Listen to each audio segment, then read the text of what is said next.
2006 foi o ano da corrupção. Uma vez estabelecido no poder, o PT começou a agir.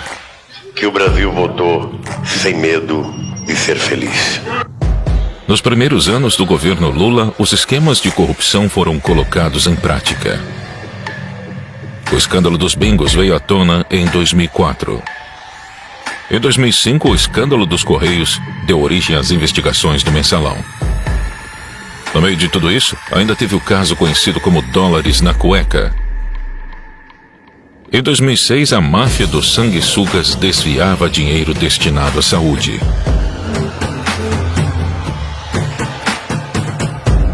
E durante o período eleitoral, o escândalo do dossiê que poderia colocar em risco a reeleição de Lula também estourou. O material que acabou apreendido seria negociado com o Partido dos Trabalhadores. As campanhas eleitorais foram deixadas de lado. Nada poderia vazar. A prioridade era atravessar o período eleitoral intacto e não deixar nenhuma ponta solta.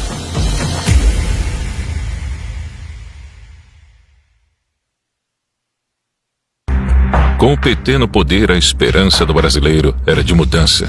E a mudança aconteceu, mas só para os seus aliados políticos. Antes de Lula ser eleito, aconteceu a crise dos bingos. Valdomiro Diniz, na época presidente da Loteria do Estado do Rio de Janeiro, foi pego extorquindo empresários para enriquecer o PT. Um dos extorquidos, o bicheiro Carlinhos Cachoeira, cravou Valdomiro pedindo propina e garantindo em troca o monopólio de loterias virtuais. A promessa não foi cumprida e Cachoeira divulgou o vídeo em 2004. A fita de vídeo a que se referia o subprocurador foi gravada por Cachoeira em 2002. A crise desestabilizou pela primeira vez o governo Lula. A confissão de Valdomiro Diniz de que, de fato, tinha pedido dinheiro a Carlos Cachoeira para campanhas eleitorais e propina para um amigo. Quando o caso estourou, Valdomiro Diniz era assessor da Casa Civil, governada por José Dirceu, líder do PT. Diniz foi exonerado do cargo no mesmo dia. Para atenuar a crise, Lula passou uma medida provisória que proibiu o funcionamento de casas de jogos de azar. A segunda crise aconteceu em 2005. O governo federal determinou a abertura de inquérito para apurar denúncia de corrupção nos Correios. Um diretor da empresa, flagrado cobrando propina de empresários, foi afastado. A gravação mostrava Maurício Marinho, diretor dos Correios, recebendo propina de empresários em troca de favorecimento em licitações. Com uma câmera escondida, os empresários gravaram todo o encontro mês passado na sede dos Correios. Na gravação, ele explicou o esquema de corrupção e afirmou que tinha autorização do então presidente do PTB, Roberto Jefferson, para realizar a fraude. Através da assessoria, Roberto Jefferson informou que o partido repudia a acusação de que o PTB tenha esquema de arrecadação no serviço público.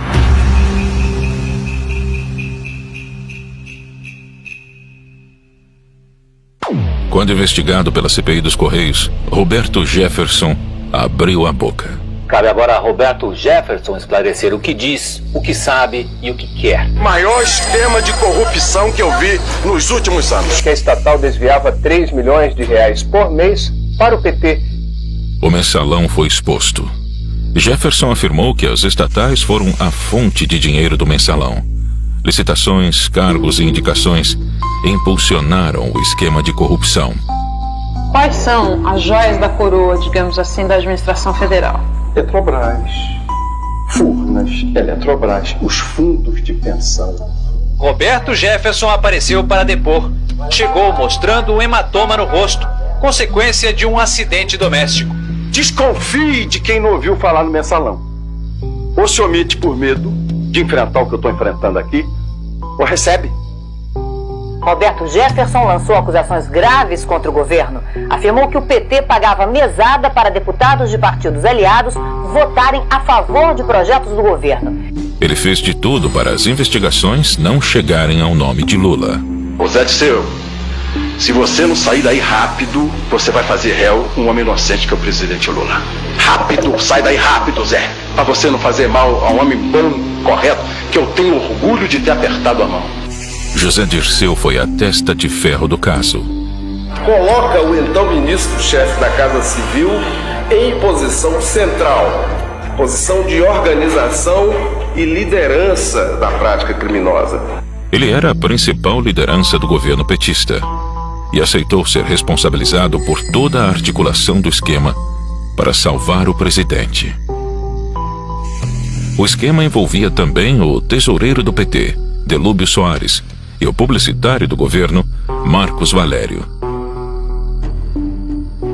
E assim surgiu a figura de Marcos Valério, e que seria o responsável pelo dinheiro do mensalão. O encontro de José Dirceu com o presidente do BMG, acompanhado de Valério e Delúbio Soares, ocorreu no dia 20 de fevereiro de 2003. Lula brincou de ator e fingiu surpresa com o caso. Tô convencido que esse negócio de mensalão me cheira um pouco a folclore dentro do Congresso Nacional. Pode ter outro tipo de coisa que os deputados podem saber, mas eu não acredito que tenha mensalão. José Dirceu, da Casa Civil, foi o primeiro a deixar o ministério. Não me considero fora do governo, me considero parte integrante do governo. José Dirceu saiu da Casa Civil e Lula colocou uma antiga revolucionária do Partido dos Trabalhadores no cargo, Dilma Rousseff. É um compromisso comigo mesmo, de agradecer a todos aqueles que rezaram por mim, que fizeram orações por mim. Em meio ao mensalão, Adalberto Vieira, assessor do deputado José Guimarães do PT, foi detido pela Polícia Federal no aeroporto de Congonhas. Ele tinha R$200 mil em uma maleta e mais $100 mil na cueca. Os valores não declarados seriam usados para os pagamentos do mensalão. Um dirigente do PT foi preso em São Paulo ao tentar embarcar num voo para Fortaleza com R$200 mil e $100 mil. José Adalberto disse que a quantia era dele, mas não quis dar explicações sobre a origem. Brasília estava pegando fogo e a situação iria piorar.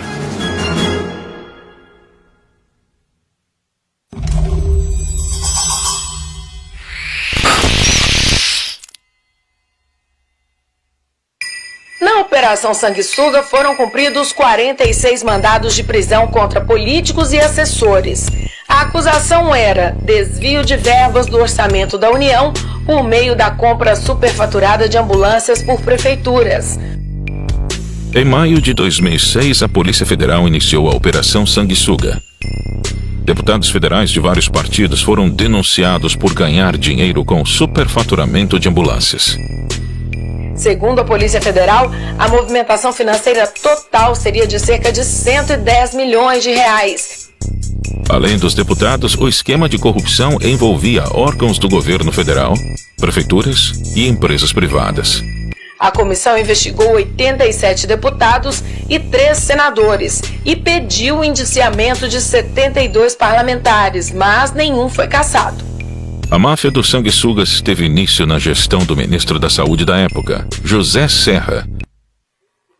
Em Cuiabá, a Polícia Federal abriu inquérito sobre a origem do dinheiro encontrado com Gedimar Pereira Passos e Valdebran Padilha. Os dois devem ser transferidos de São Paulo para Cuiabá ainda esta noite. Devem depor a Polícia Federal e ao Ministério Público Federal. Faltando um mês para o primeiro turno, outro escândalo surgiu. Os petistas Valdebran Padilha e Gedimar Pereira foram presos com R$1.700.000 no Hotel Ibis, em São Paulo.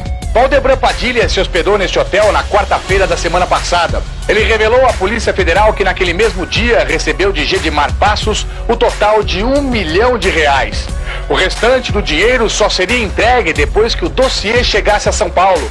O pagamento estava combinado para sexta-feira até a hora do almoço e o negócio seria fechado no quarto do hotel. A dupla ia usar o dinheiro para comprar um dossiê que comprovaria o envolvimento de Serra e Alckmin com a máfia dos sanguessugas. As imagens mostram o então ministro da Saúde, José Serra, numa solenidade pública de entregas de ambulância. O material que acabou apreendido seria negociado com o Partido dos Trabalhadores. Quer dizer, de onde veio esse dinheiro? Quem são as pessoas? Qual era o propósito? Porque porque isto está contra as regras da normalidade do jogo democrático. O dossiê seria entregue em São Paulo para Valdebran Padilha, filiado ao PT e arrecadador de campanha em Mato Grosso. A missão de Valdebran era se certificar da existência do dinheiro que pagaria as informações de Vedoim. Em declaração à Polícia Federal, Gedimar afirmou que tinha sido contratado pelo assessor pessoal de Lula, Freud Godoy. Na Secretaria Particular da Presidência da República, em Brasília, trabalham Freud e Godoy, que, como disse Gedimar no depoimento, tem uma empresa de segurança. Freud é filiado ao PT desde 89. Trabalhou em todas as campanhas do presidente Lula e hoje é assessor especial da Presidência da República, lotado na Secretaria Particular da Presidência. Ele tem uma sala no Palácio do Planalto, no mesmo andar do gabinete de Lula. Lula não participava dos debates, não dava entrevistas e não dava explicações sobre o dossiê fora do horário eleitoral gratuito. Cristóvão Buarque perguntou a Lula, ainda que ele não estivesse no debate, como ficaria a situação do presidente caso algo fosse descoberto sobre a participação dele no dossiê. O presidente Lula preferiu trocar o debate que você acabou de ver aí por um último comício. Foi em São Bernardo do Campo, no ABC Paulista, onde ele começou na vida política.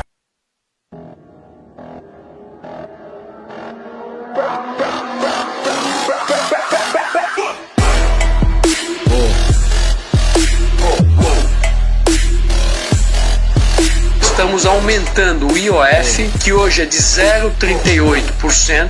E o conselho é evitar as manifestações, já que algumas terminaram em violência, e respeitar a orientação das autoridades locais. Estamos indo para 6%. Aí nós vamos ter que fazer cortes importantes no pacto. Como presidenta, eu tenho a obrigação tanto de ouvir a voz das ruas, como dialogar com todos os segmentos, mas tudo dentro dos primados da lei e da ordem, indispensáveis para a democracia. 12 anos de PT fizeram mal ao Brasil. As políticas de interferência governamental do governo Dilma minaram a economia. Aumento de gastos, intervenção em preços, rombo nas contas públicas, crédito liberado e escândalos de corrupção. O resultado não poderia ser outro. O Brasil entrou em recessão. Durante os 4 anos do governo de Dilma, a economia brasileira teve o pior resultado em 5 anos, a maior inflação e o menor crescimento desde então. 36% do PIB era devorado pelo Estado. E ao invés de diminuir gastos, o governo Dilma adquiriu mais empréstimos, mais subsídios e mais incentivos fiscais. Nos últimos 13 anos, o Partido dos Trabalhadores promoveu um inchaço do Estado brasileiro. Nesse período, o PT criou 40 empresas que aumentaram os gastos e ajudaram a provocar a crise fiscal do governo. A influente revista The Economist fez outra capa sobre o nosso país, desta vez perguntando se estragamos tudo. O número de funcionários das empresas públicas federais cresceu de 35 mil em 2002 para 67 mil este ano. A Copa do Mundo foi trazida ao Brasil com a promessa de impulsionar a economia e criar empregos. Mas na realidade, os estádios foram superfaturados em quase 30 bilhões de reais. E hoje estão sem uso. Há menos de 3 meses da Copa do Mundo, o Tribunal de Contas da União apontou indícios de superfaturamento de 431 milhões de reais. Estão a compra indevida de materiais e o valor cobrado para o transporte de pré-moldados no canteiro de obras. O Tribunal de Contas do Distrito Federal está investigando irregularidades na compra de ônibus para turistas da Copa do Mundo. Olha, o Tribunal de Contas do Estado apontou um superfaturamento e falhas nas obras do Maracanã para a Copa do Mundo daqui a menos de 2 meses. Os hospitais absolutamente depredados, sucatados, os médicos mal pagos, o corpo clínico deixa a desejar, falta medicação para os pobres, nem fora das escolas, nem fora da segurança. Mas o Mané Garrincha já está em 1 bilhão e 500, ninguém diz nada. Mas o Brasil está botando dinheiro do meu bolso, do seu bolso, e depois não tem para o velho carente que precisa de uma cirurgia, para a criança, para os pobres do Brasil. Protesto generalizado, olha aí, olha a correria, olha a correria. A popularidade da então presidente Dilma Rousseff era assustadoramente baixa. Seu desgoverno enfureceu a população. Em 2013, o aumento de 20 centavos nas passagens de ônibus motivou o início de uma série de manifestações.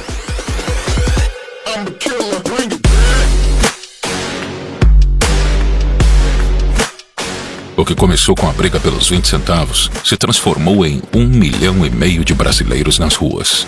Você vai vendo as esquinas das avenidas Presidente Vargas e Avenida Rio Branco. Está tudo paralisado no centro do Rio de Janeiro.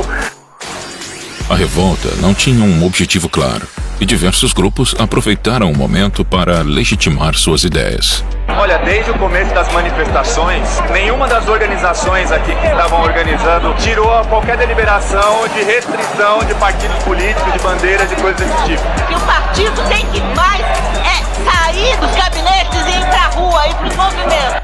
A consequência foi um caos nacional. O governo precisava tomar controle da situação.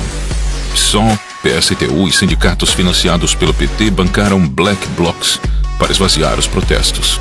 Os vândalos saqueavam, causavam incêndios e depredavam estabelecimentos. A ajuda financeira dessas organizações sindicais foi relatada por investigados e testemunhas na Operação Firewall, da Delegacia de Repressão aos Crimes de Informática.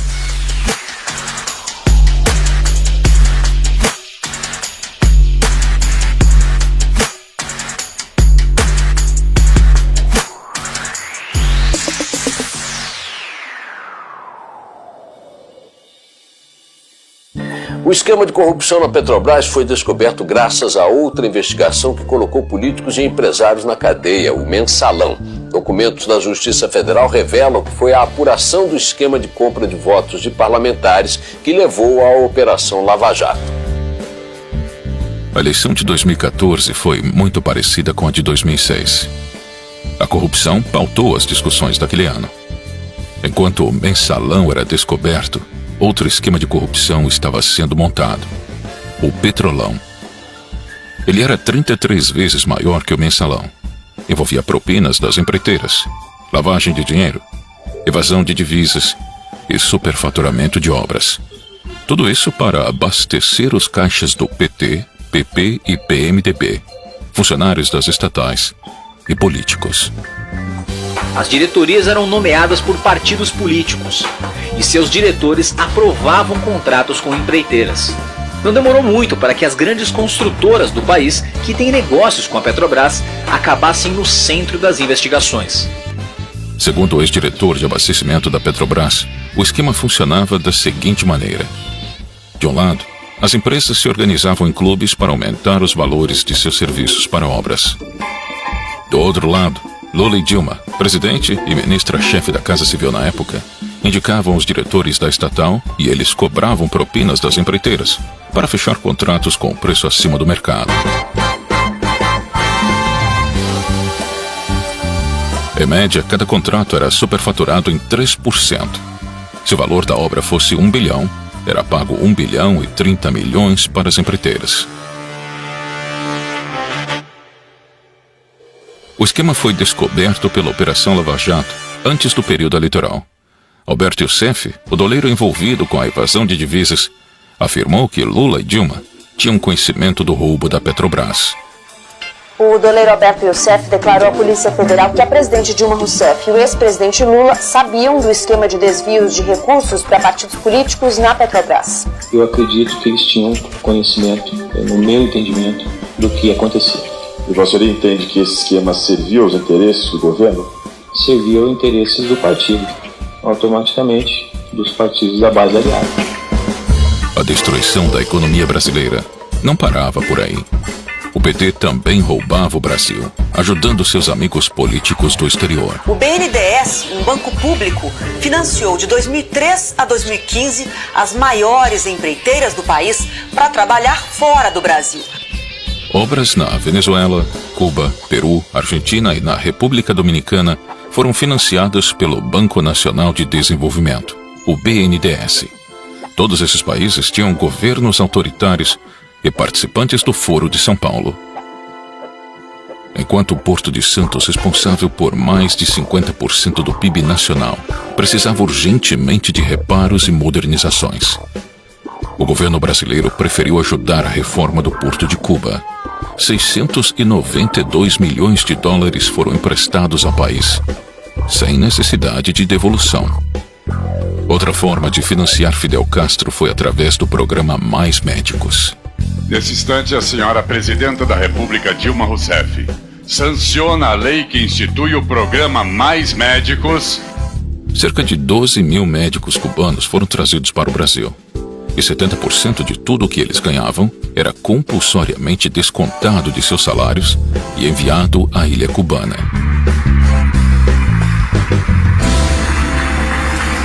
E assim começaria a disputa presidencial de 2014.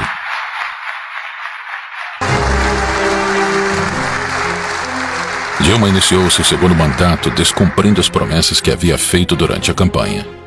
Aumentou a conta de luz, os juros da casa própria, o preço dos combustíveis, a passagem do transporte público, os impostos e cortou verbas da educação e da saúde. A sequência de altas foi interrompida em abril do ano passado e retomada após as eleições. Hoje, a taxa está em quase 14%. Enquanto isso, a inflação que estava em 6% ao ano não cedeu. Ao contrário, ganhou fôlego e está no nível mais alto em 11 anos. A semana começou com uma notícia nada boa para os motoristas: o aumento no preço da gasolina. Em menos de 60 dias foram 2 reajustes. Dilma Rousseff se reúne com o ex-presidente Lula antes do anúncio do corte de quase 70 bilhões de reais no orçamento de 2015. O desemprego ficou em 12% no último trimestre do ano passado e atingiu mais de 12 milhões de pessoas no país. É o maior índice desde 2012, quando foi criada a série do indicador da PNAD. Os maiores cortes ficarão com o PAC, Programa de Aceleração do Crescimento, 25 bilhões e 700 milhões de reais. Ministério das Cidades, 17,2 bilhões. Saúde, 11,8 bilhões. E Educação, 9,4 bilhões. Nos dias 15 de março, 12 de abril, 16 de agosto e 13 de dezembro de 2015, os brasileiros foram às ruas pedindo o impeachment da presidente. 200 mil pessoas nesse momento na Avenida Paulista. 200 mil pessoas, segundo a Polícia Militar. Já é a maior manifestação popular do Brasil neste domingo.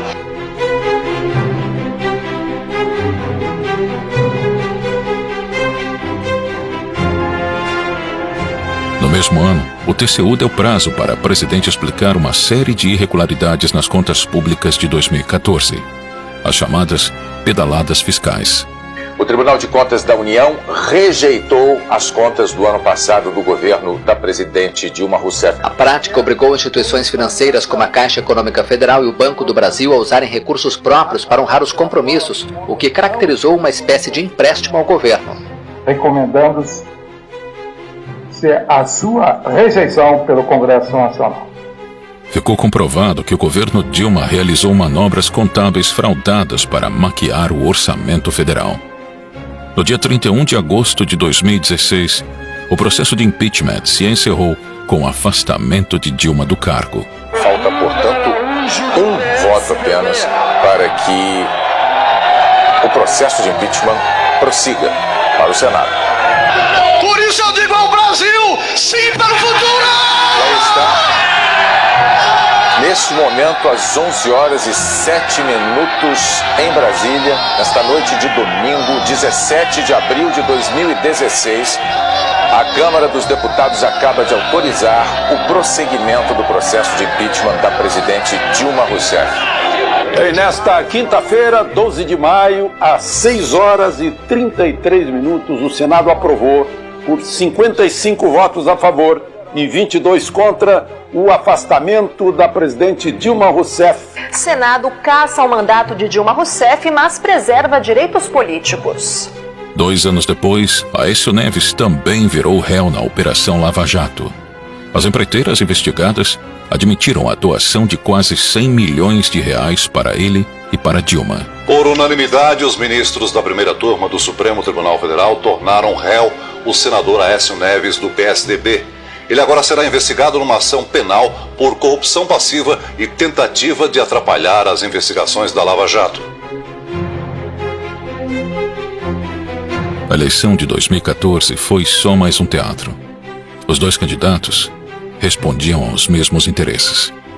Independente de quem vencesse, o destino do Brasil seria o mesmo: Estado inflado, políticas populistas e demagógicas, corrupção e um país sendo governado para poucos.